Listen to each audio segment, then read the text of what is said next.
With the collapse of the Soviet Union, it became clear that global civilization was not heading toward annihilation through nuclear war, as so many feared during the Cold War. Instead, a new threat emerged, one far less dramatic than a mushroom cloud, but potentially just as destabilizing over time: the rise of modern terrorism. If nuclear war promised destruction with a bang, terrorism threatened to erode modern civilization through a series of violent, destabilizing blows, subtle but persistent. Where did this terrorism come from, and how did it evolve through the 19th and 20th centuries? As we approach the modern era in our course, our analysis becomes less settled history and more interpretation, drawing conclusions from recent events and ongoing global developments. Still, the roots of modern terrorism are clear. Throughout the 19th and 20th centuries, many political groups found themselves shut out of traditional avenues for change. They had no access to diplomacy, no powerful armies to fight on their behalf, and no peaceful political mechanisms through which they could pursue their goals. Feeling marginalized and powerless, some of these groups turned to terrorism as an alternative strategy. They believed that dramatic and highly visible acts of violence could accomplish what conventional political action could not. By carrying out spectacular attacks, they hoped to draw attention to their cause, force governments to respond, and sometimes provoke harsh overreactions that would generate sympathy for their movement. At the same time, such attacks were intended to undermine public confidence in authorities and demonstrate the government's inability to maintain order.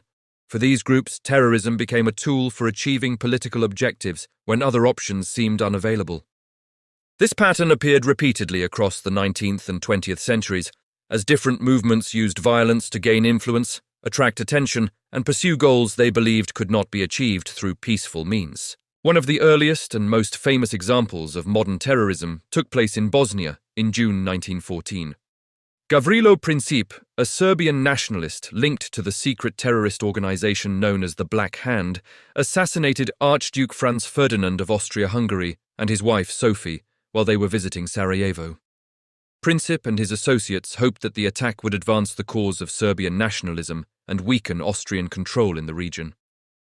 Although the assassination targeted a single political figure, its consequences were enormous. The killing set off a diplomatic crisis between Austria-Hungary and Serbia, drawing in a complex network of alliances among the major European powers. Within weeks, these alliances transformed a regional conflict into a global war.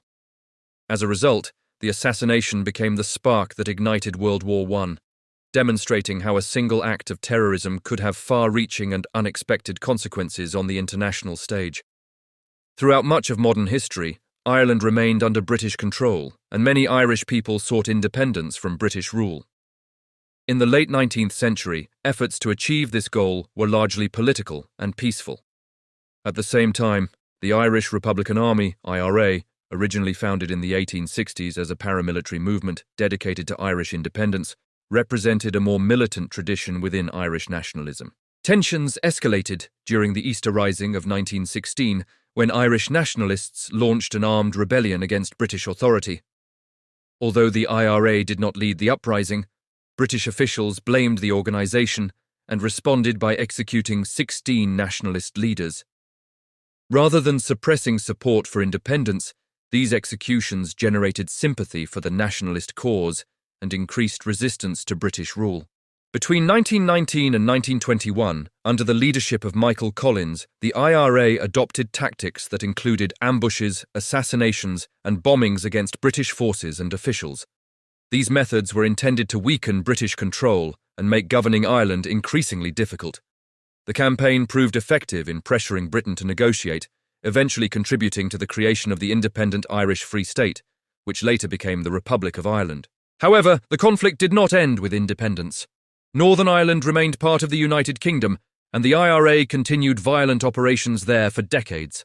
The conflict, often referred to as the Troubles, persisted well into the late 20th century and resulted in thousands of deaths. For many observers around the world, the IRA's partial success appeared to demonstrate that terrorism and political violence could sometimes achieve goals that conventional political methods had failed to secure.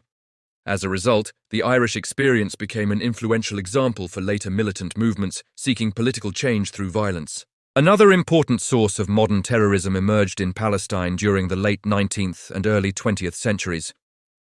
Between 1860 and 1904, the nationalist movement known as Zionism developed among Jewish communities in Europe and North America.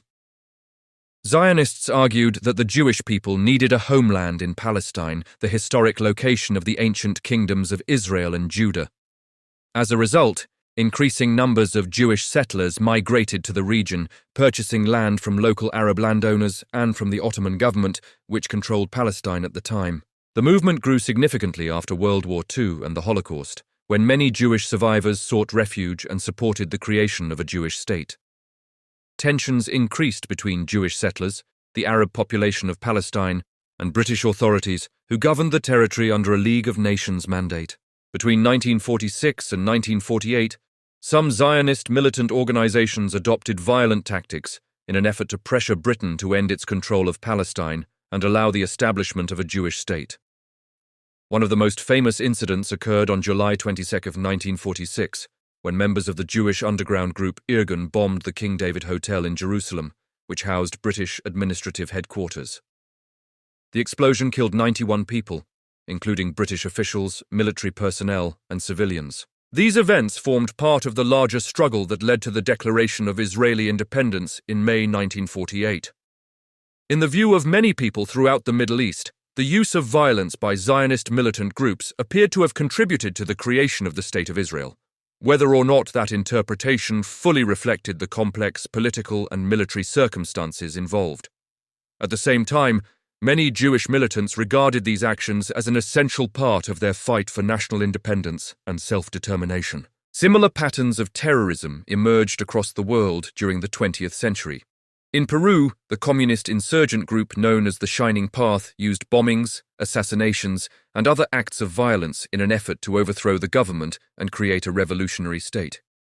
In Spain, the Basque separatist organization ETA carried out attacks against government officials, security forces, and civilians as part of its campaign for an independent Basque homeland. Across Latin America, various Maoist and Marxist movements adopted terrorism and guerrilla warfare as tools for advancing revolutionary political goals. Not all terrorist movements were driven by nationalism or socialism. Some groups were motivated by environmental concerns. Organizations such as the Earth Liberation Front targeted businesses and property they viewed as harmful to the environment, carrying out acts of arson against car dealerships, construction projects, and other sites.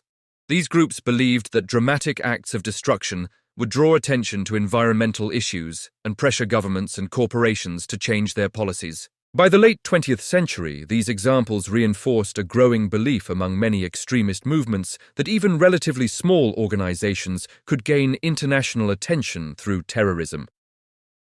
Modern communication technologies and global media coverage meant that a single attack could reach audiences around the world. As a result, groups with limited resources often viewed terrorism as a way to obtain publicity, spread their message, and exert political influence far beyond their actual size. By the 1960s, Palestinian organizations began using terrorism on an international scale to draw attention to their conflict with Israel and to promote the creation of an independent Palestinian state. Unlike earlier movements whose violence was often confined to a specific region, Palestinian groups sought to reach a global audience. They believed that dramatic attacks would force the international community to pay attention to issues that they felt had been ignored. As a result, Palestinian militants carried out attacks against a variety of targets, including Israeli citizens, international airlines, Olympic events, and countries viewed as allies of Israel. Airplane hijackings, hostage-taking incidents, and other highly publicized attacks were designed not only to harm their immediate targets, but also to attract worldwide media coverage and place the Palestinian cause at the center of international discussion. The rise of Palestinian terrorism marked an important shift in the history of political violence. Terrorist groups increasingly recognized that modern communications and global news networks allowed local conflicts to reach audiences far beyond national borders. Violence was no longer directed solely at a local enemy. It was also intended to influence international opinion, pressure foreign governments, and gain worldwide attention. In this way, Palestinian militant organizations helped usher in the era of international terrorism, in which political violence became a global phenomenon rather than a purely local or regional one.